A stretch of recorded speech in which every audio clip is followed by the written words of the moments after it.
Hey, what's up, man? How you doing, my dude? Good, man. Did you see the little treat that Marvel gave us today? Yeah. So for those of you who don't know, or if you're here watching it, the Marvel finally dropped their first teaser for the Eternals. Technically, their second, just because in that Stan Lee tribute trailer, yeah, I'll call it a trailer for the future of Marvel. They kind of hinted a little bit. That's the quick clip, which was Angelina Jolie's character, which I forgive me, I'm not familiar with the Eternals at all, so I don't know any of these characters. This is a completely new world for me. But her character had like a light up, like almost as guardian looking sword, but they're not from Asgard. They're not like anything we've seen before. So, what were your first thoughts on it, Bern? Like, when you saw it, what'd you think?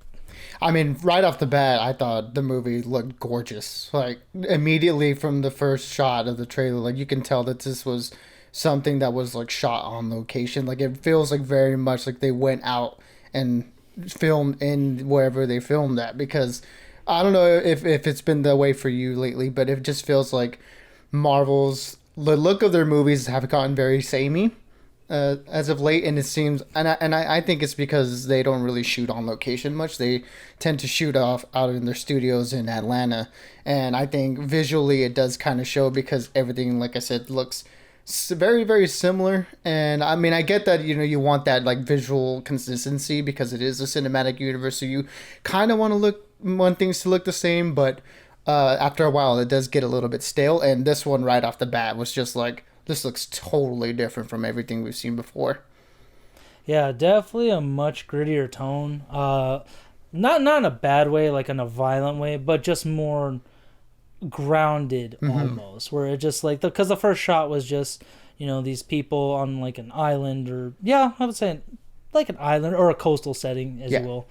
And it just looked very just like I said, natural. It didn't look very touched up, didn't look super clean, because yeah, Marvel is known for not only just the cookie cutter plots, like the same thing over and over again, but yeah, their visual tone is very consistent. But so far it's worked. But for the future of the MCU, especially bringing in these completely different characters that like newer like MCU fans are not familiar with, Yeah. like I mean, not, you know what I mean. Not necessarily MCU fans, but people who just watch the movies, don't read the comics or anything like that. This is definitely totally different ground for them. Yeah, and I mean, even for people like you and me, admittedly, we're fans of the comics too, but Eternals is kind of really fringe and out there as a concept. Like they're not really, in terms of just like the general idea of like Marvel and their comics and all of their properties, they're not in the forefront. They're really like kind of out there. So I mean, it's a lot like Guardians of the Galaxy was for, I would say, the Infinity Saga, where when that trailer came out, when people found out that that was going to be a movie, a lot of the reaction was, "Who are these characters?" I remember when I first saw the concept art for Guardians of the Galaxy, I thought, "What the hell is this? This looks so weird." But now looking back, I kind of wish it was a little more like the concept art, because I thought their looks were a little bit better in that one. But that's neither here nor there. For this one though, the comics have been getting a lot more. They've been a lot more marketed, I guess. Yeah. Marketed more just because, again, the movie's coming out. That's the smart move to do. Yeah, that whole But brand synergy is kicking in. but the director of Nomadland, which again I apologize, I do not know the name. It has been a long Chloe day. Zhao. Chloe Zhao, thank you. I definitely see a lot of those pieces of Nomadland, like that aesthetic, brought into this, and that's not a bad thing. I actually liked how it had like I said, that very earthy, grounded look, and then you see a giant spaceship out of nowhere. I thought Yeah. almost apocalyptic like, but that's not the case with them. Like in the trailer, we see that they basically brought like technology and sophistication to help people advance themselves, and they've just been like silent guardians on Earth. Not even guardians. They've just been kind of living with humans and kept to themselves. And we're gonna have to find out in the next trailer what's gonna bring them out into the light again. But Yeah, and I thought that was a pretty cool detail about them. These Eternals, that they're these ancient aliens, essentially. With a lot of people have that ancient alien theory about Earth, and how a lot of the old structures were tributes to them, and how they're all very similar. I'd like to think that in this Marvel universe, that's what the Eternals are. You know, they're the ones that, you know, all these like the people conspiracy, you know, for the pyramids and like Stonehenge and how they're all connected. And in this universe, it very much could be that it was the Eternals, and they were the ones who, because you know they were here for thousands and thousands of years, and were in some one way or another involved in the advancement of, you know, human society. That is kind of like a super cool like introduction to them, like right off the bat. Yeah, and I mean, and they've been kind of doing it, so like at least that concept's not too far out there. This is just taking a next step further, just because we've seen with like Thor and shit, maybe it is only just Thor, but we've seen how like, oh yeah, instead of them being actual gods, they're more just an advanced race of people. So I like that they're still kind of keeping within that concept, just to kind of help bring more people into it. But overall, like I said, besides the visual tone of the film, I like to say the costumes and like the suits for these characters look pretty cool. Like, Yeah. like they're little, from what I've seen lately, they're definitely a little different than their comic book counterparts, but it still works for me because, again, maybe because I haven't read the comics, so I think that's what's helping me really like it. Like Angelina Jolie's character, I think she was the highlight of it for me. She looked the best visually in that in that trailer. So I can't wait to see her in action. I mean, again, I know we watched her in Those Who Wish Me Dead. Not my favorite movie with her at all, but this I'm really looking forward to her in for sure. Just from like what we saw in this teaser. Yeah, I'm there with you. I'm glad that she's getting back into movies, and it looks like she's gonna absolutely kill it in this role. And yeah, as far as the looks of all the characters go, I like how they're, you know, they're kind of color coordinated. You know, everyone's got their own specific color, but I like the thing that kind of brings them all together. It's like the little gold detailing that we see in all of their armors, and it's present also too in what it looks like is the manifestation of their powers. How we only get to see them use a couple of like powers here and there in the trailer, and honestly there's not that like big bombastic like action scene, just doing minor things, but there seems like the source of their, or like the way their power is used visually, you know, it has that gold detailing to it. So I thought that was a really cool detail to add that to the suit and have that be like, you know, their superhero team suit essentially. Yeah, like they're definitely while their like their suits they're very similar, like where it's just like almost like a tunic kind of look, I guess how I put it.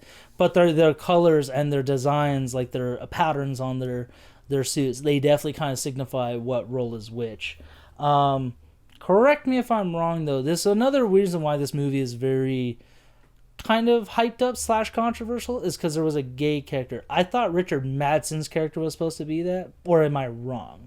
Yeah, it's Brian Tyree's Henry character. Oh, Yeah, we okay, see him briefly in the trailer. He's the one who, you know, who's doing the power that leads into the gold Marvel logo, which I thought was a nice little transition. Yeah, he will be the first gay character in the Marvel universe and in the movies too. Okay, yeah, because I got that mixed up because when he's with when Richard Madsen from Game of Thrones, Rocket Man, and The Bodyguard, which is actually a really good Netflix show.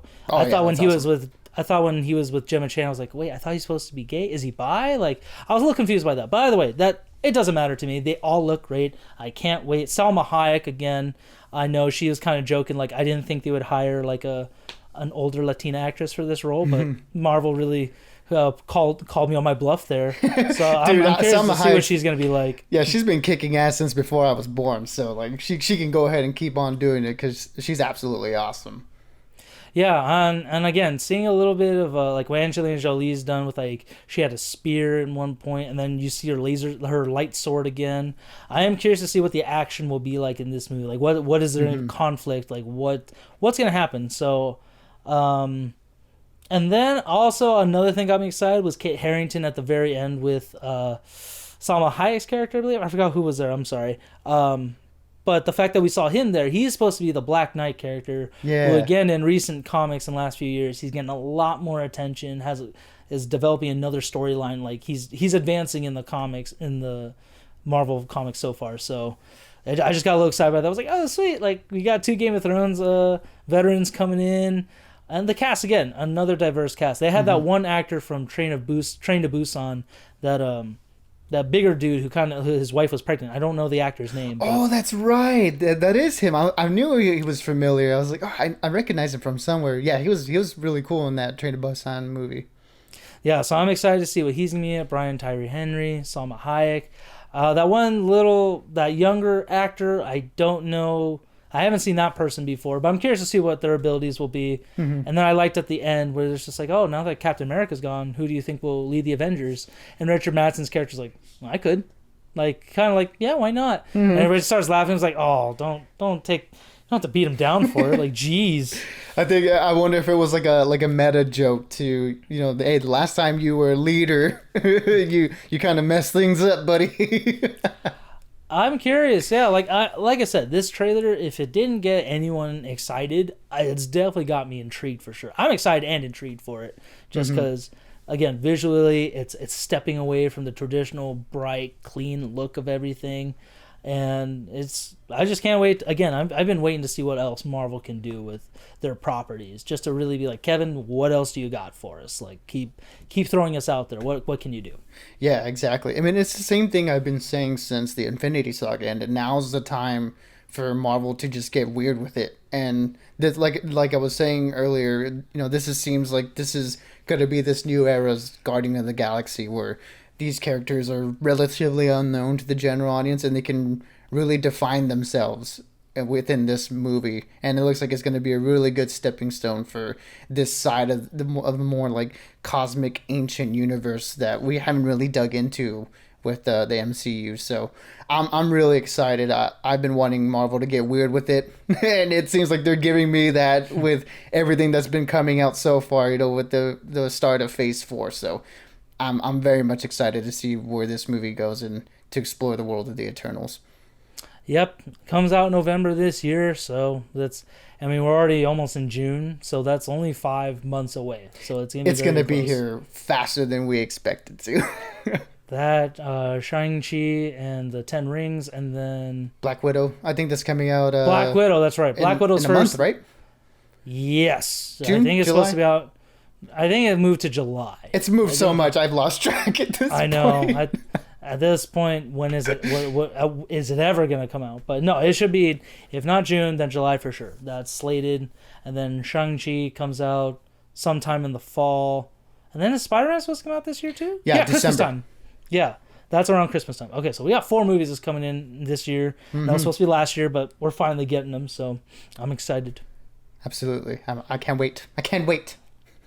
All right, my dude. But like I said, everybody in the comments, let us know if you liked it, if you didn't, let us know. What are your thoughts on it? And I'm tempted to start reading the graphic novels, to be honest, about them, because they look very interesting. So yeah. But until then, Bern, I will talk to you later. Everybody, stay bodacious and keep on ranting.